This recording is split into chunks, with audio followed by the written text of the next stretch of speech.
So, what's your favorite legal drama? Is it Law and Order? Or maybe you're from Matlock era? Or Better Call Saul? I like Legally Blonde myself, so I can't make judgment. It's one of my favorites there. Whatever it is, there's probably a moment where somebody pulls up the right file at the right second or lays out a case from a mountain of evidence and it all sort of clicks. I mean, it's TV. But maybe you thought, I could do that. Courts are filing electronically now. Discovery is digital. The legal field has moved, and it's not moving back. And today, I'm talking with Karyn Bryson about the legal technology and e-discovery microcredential. That's a lot of words. Here at GCC. Here's the funny thing. For all the words, it's one course, one semester, and an industry-recognized certification when you're done.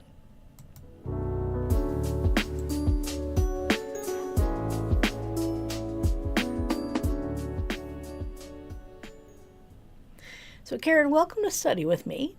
Please tell us a little bit about yourself and how you came to GCC. Well, thanks for having me. I was very excited when you asked about this. So, I started out as a teacher right out of college. I taught for Rochester City School District, English and reading. And after they laid us off for about the 9th time, I decided, what else can I do? I could go to law school. Silly me. But I did. I moved to LA, went through a 2-year accelerated program, spent 20 years in LA working in the legal field, contracts attorney, business litigation, had my own oil and gas business because I had worked for Texaco for a bit. Then I needed to move back to Western New York where I grew up because my parents were getting older and they needed me.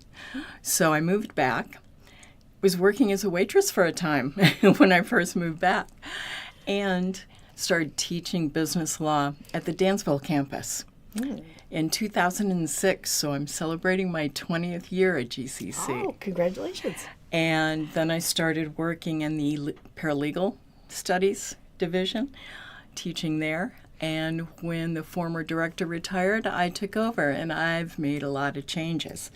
Legal technology and e-discovery being one of those big changes. Well, I think we need to get the most important question out of the way right now, and that's, what is your favorite legal drama? So, or maybe you're one of those people, you can't watch them because they're not based in reality. You're yelling at the screen. That's not how it works. Well, there is some element of that, I must confess, because first thing I tell my students in intro, first night of class, forget everything you've seen on TV about legal, courtrooms, drama, whatever. I'd say my 2 favorites right now are the new Matlock, because now it's a female character, and she's older, but she's still kicks butt in the courtroom. And Lincoln Lawyer. I think that's because I used to live in LA for those 20 years. And so when he's out driving in his Lincoln on his way to court or wherever, I see a lot of familiar landmarks. So that makes me nostalgic. Oh, fun. All right. Well, let's start with that gap then between like what we see on TV and what legal technology actually looks like in the day-to-day. So when you say legal technology, what is legal technology? So interestingly enough, since I graduated from law school in 1985, and we were working on a little Commodore 64 computer. I remember those. Legal technology has come an immensely long way, light years, right? It is, first of all, the technology piece entails case management, litigation management, calendar management, client and witness management. It's also the legal technology course entails everything you need to know to work in an office. So the basic Microsoft, Excel, Adobe Acrobat, those types of things.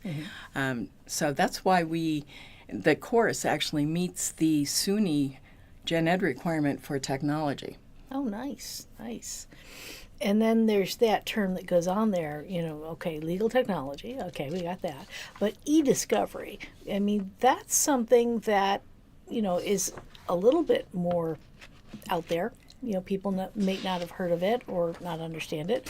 What does that mean in practice? What's an e-discovery? Well, when you think about our lives these days, everything is digital, right? Our phones, our computers, email, paperwork that we generate for clients, everything is digital. And so e-discovery just really speaks to the identification, preservation, and exchange of electronic information, specifically during litigation. Okay. We have identification of potentially relevant information, and we put a hold on that information. Then we learn about one of the big considerations when we're talking about e-discovery is how much are we going to spend on this case? How much is it going to cost? Because it does cost money. Sometimes more than 50% of the entire cost of litigation is just for e-discovery. Wow. We also learn about culling information. We learn how to implement those legal holes because not all the information is relevant. We don't need everything. We also learn a little bit about international discovery, which I found really interesting. And of course, we have to learn about the ethical considerations regarding privilege issues and confidentiality issues and what can or cannot be discovered as we're going through. Discovery is a term that we use where each side in litigation discloses the evidence that they have. And hopefully it leads to settlement or ultimately to trial. Right. So you're not interested in everything. Kind of like when you're talking to a 3-year-old and they're trying to explain the plot of a movie to you. Like, we don't need everything. We don't need to know the color of the shoes, yes. Right. So let's say someone is sorting through like thousands of digital files and they're looking for just the right information. How does e-discovery help? Well, you can narrow the scope using the tools that we learn when we learn how to search for something on the internet. So there's very specific keywords, very specific, we look for names. Think about some of the files that are in the news recently. You do a search, who will remain unnamed. We do a search for particular names, and when they pop up in this trove of information, we know that we narrow the request to that particular name. Right. Makes sense. I'm just thinking, case that shall not be named, there's that website out there where someone has put many thousands of digital files on that website, and they're all searchable by the general public. That's a lot of work, and that person deserves a job. Yes, exactly. All right. So who do you picture when you talk about the ideal student for this credential, for the legal technology and e-discovery? Well, so the Microcredential is probably appropriate for someone that's already working in the field. Somebody that's maybe been a paralegal or working in a law office for years, but they haven't come up to speed on the new technology. And there's so much of it. And this is a really good way, inexpensively, I might add, for law firms to boost the skills of their staff. Because, yes, they pay tuition. Yes, they pay a membership fee to access the publisher, essentially. But it's still much cheaper than commercial training programs would be. Yeah, I'm thinking back to the late 80s, early 90s, and there was this whole wave at that time of business people who were working and who were experts in their particular content field, but the personal computer suddenly became a thing on everybody's desktop, and there was all this community training and, what's the word that I'm looking for? It's the best center now, but it didn't. Community education. There were all these community education centers. Come at night, learn the personal computer, and you were already working in somewhere. But now you need the personal computer skills on top of that. Am I drawing a good parallel here? That's a great analogy, absolutely, because yes, they know, the people working in a law office would know about calendaring and timing for civil litigation and things like that. But how do we manage all this information? And the software that's out there now does an incredible job. So yes, that is really our target audience. And so, talking about the career picture, I know that on our website there's a Bureau of Labor Statistics salary figure, which is like $59,200, and showing steady growth. Is that current? Does that match what's out there? That is pretty current, and I have to say that the salaries for paralegals or legal assistants is very geographic dependent. So if you're in a big city, you'll command a much larger salary. Out here in beautiful rural western New York, it'll be a little less, but it's still decent. It's still decent, still worthwhile. So yes, that does match what I've experienced recently. Right, so tied to the cost of living for the area. Yes, right. Exactly. That makes sense. And, $59K is nothing to sneeze at in Genesee County. No, not at all. I think it's above average, if I remember correctly.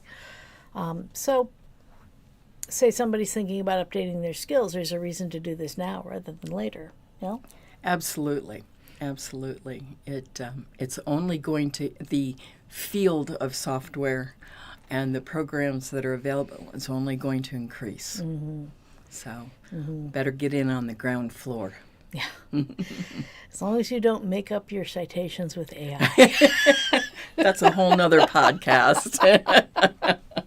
Exactly. I think we've had 4 of them on AI, I know. All right, so this is how you find real information, not AI-generated information. So let's talk about the microcredential itself. Okay, it's one course, and it's offered fully online. So what do students actually do in that course? So the Microcredential is actually made up of 2 separate certificates. One for the legal technology, the software programs, and one from ACIDS for e-discovery. We obtain these certifications through the National Society for Legal Technology, which has been nationally recognized as one of the top programs for this field. Basically, you pay for membership, similar to an e-book, but it's all computer work, so it's the membership you pay for, with the instructive modules. It's all self-propelled, and you do it at on your own time, on your own schedule. You have your membership access for up to a year. So even when you finish the certificates, there's lots of other programs that you can learn about, which a number of students have done. Employers love seeing potential hires come in the door with these certificates. And as I said, we've had a number of people doing the Microcredential that are already working in the field. Now, as you said, it's entirely online, one class, no lectures involved. You don't have to listen to my dulcet tones. You can work at your own pace, as everything is due the last week of classes. However, we know this can be a blessing and a curse. Oh, yes. Oh, yes. And so I strongly advise working along on a regular basis, so you're not panicking the last few weeks of school, as often happens. It is quite a bit of work, and so you work for those 2 certificates in the one course, but...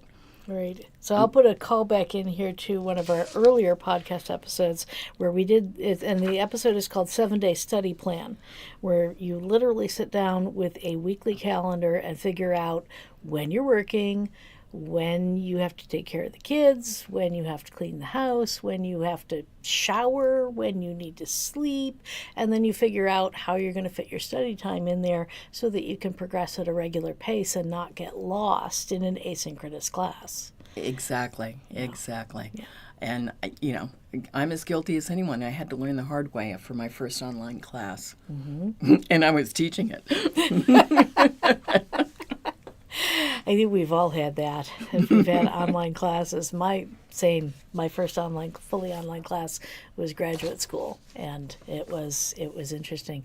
You did mention something earlier called ACEDS. Can you explain what that is? Yes, ACEDS is the leading training company for e-discovery. And remember when I mentioned if you take the commercial courses, it's much more expensive? Mm-hmm. Well, we get the benefit of taking the ACEDS courses without paying the astronomical ACEDS price.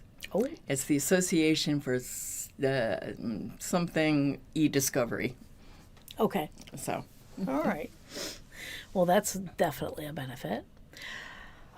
So you mentioned a little bit of hands-on learning. What does that look like in this course format? Like, what kind of information are students working with? So for the legal technology piece, they don't just learn about the software, they actually work with the software. Mm-hmm. Not real extensively because there's so many titles that we choose from, but they get experience with how to get into it, what it does, because the programs are very specifically targeted to a particular case management, trial management, witness management, very specific aspect of litigation. For the e-discovery, it's what are the rules, what are the ethical considerations. That's more short form lecture type, but they do give examples about what it looks like to put a hold, a legal hold on the information, how you send that to the opposing counsel and so forth. So they're really focused on tasks that somebody might be doing on day one of the job or day to day of their job. Absolutely. Yep. Oh, nice. We always like experiential hands-on learning. Yes. I'm right there with you. Yes. Community college. Yes. Score. Okay. So when students finish your course, now they're walking away with 2 certifications from the National Society for Legal Technology. And you talked a little bit about, what that is. And why does it matter for, say, somebody who's already in the field? Why might they want to get these certifications? Well, to get experience with the various types of programs. Sometimes it's even used as a way to explore the different programs to make recommendations to the firm or the agency, the law firm or the agency, as to what would best suit the agency or the firm's needs. So that is one experiential aspect of it that's helpful. So, and we've been talking, most of this time, we've been talking about somebody who might already be in the field. But what about a new paralegal student? Definitely. Well, if they've graduated from GCC in legal studies, they've taken it because it's now a program requirement, one of the changes I mentioned. Oh, nice. So they definitely should be taking it because they also need to be current on the programs, the rules for e-discovery. And I know, like so I teach some technology courses, and we have different certifications, some CompTIA certifications, some open ed certifications that our students can earn as part of the degree program, which is wonderful because they put it on a resume and the hiring manager knows immediately. They see that certification, they don't have to ask any questions about, how deeply do you know this technology or that technology. It's known. It's just a known thing instead of an unknown. Would you say it's the same here? Exactly the same. And that's one of the reasons we went with NSLT, I always stumble over it, because it is a nationally recognized program. And so people look at that and go, oh, I know exactly what they studied. I know exactly what their skills are. Right. So that puts them on the top of the stack of resumes there. Exactly. Nice. So that's a lot of information about what sounds like a really great program. And I love that I think it has the longest name of all of our micro-credentials, but the shortest length of all of our micro-credentials. Yes. So it's a mouthful. It is, but it sounds like it's a really useful mouthful. Yes. So I want to ask you, is there anything that we didn't cover today that you'd like students or potential students to know about this program? To not be intimidated by the long name. It is so well structured. It's so step by step by step. The e-discovery modules there's 17 of the mini lectures, and you go through them pretty quickly. And then there are 5 mandated e-discovery programs that you work with. And I dictate which 5. It doesn't matter. But you can go back because you have that whole year membership and do the rest of them.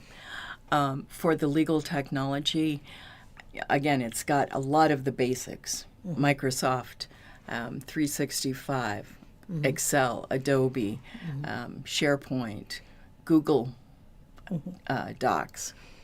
So it's wide-ranging. I'm sorry, I'm giggling a bit again because I'm thinking back to COVID, and there was a meme floating around about a legal firm. You might have remembered that one where they had submitted a Google Doc, and the judge wanted a Microsoft Word file, and they responded with like a one-line Microsoft Word file saying, "We're very sorry this is formatted badly, but Microsoft won't work with us." So no more of that. Yes, and much more of getting the job done in a digital era, because that's where we are right now. I mean, everything's digital. Everything. The office secretary asked me this morning, is there anything you need to order for the office? Notepads, pens, notebooks, anything. And I'm like, no, all of my work is digital these days. That's just that's the era that we live in and increasingly live in. I have a little trouble letting go of some paper as I'm sitting here with my scripts. That's okay. But for the most part, I'm digital. Sometimes I have to go back to the paper too. You do see I do have some scrap paper here. So I think this is a great program. It sounds like a wonderful opportunity for somebody who's in the field or interested in getting in the field. And let's say that we have somebody who's listening to the program and they want to know more about it and who to contact and how to get started. What's that information? So I would be the contact person. I will get you started, and we can help get you registered for it. My email is ksbryson@genesee.edu. And I'm very easy to find on the website, Director of Legal Studies. So my phone number is there too, extension 6823, off the main switchboard. And be happy to hear from you and help you out, answer any additional questions you might have. And you can help them with the onboarding process for getting in, because I know not all of the students who would be interested in this program would be like degree-seeking students. Correct. That would go through the whole admissions process. They would go through the short admissions process. Yes, right? Exactly. But I might be able to wrangle a few into my program from the Microcredential. Never know. I actually have. I love working in a community college because you never know what you're gonna discover. You turn the corner and there's a theater troupe practicing in the hallway, and you turn the next corner and there's a bunch of guys geeking out over, code, and it's like, okay.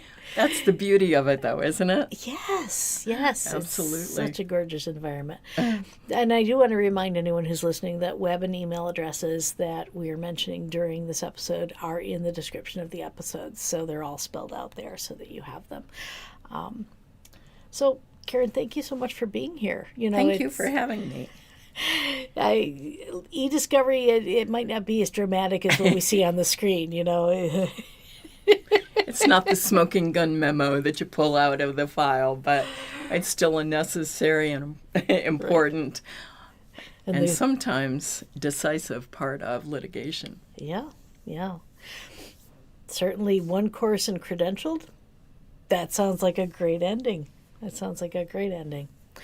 So I do want to share with you now. I get to share with you, and this is a fun part for our podcast with all my guests. We'll share our mantra. We have a mantra of the podcast for our students and our potential students.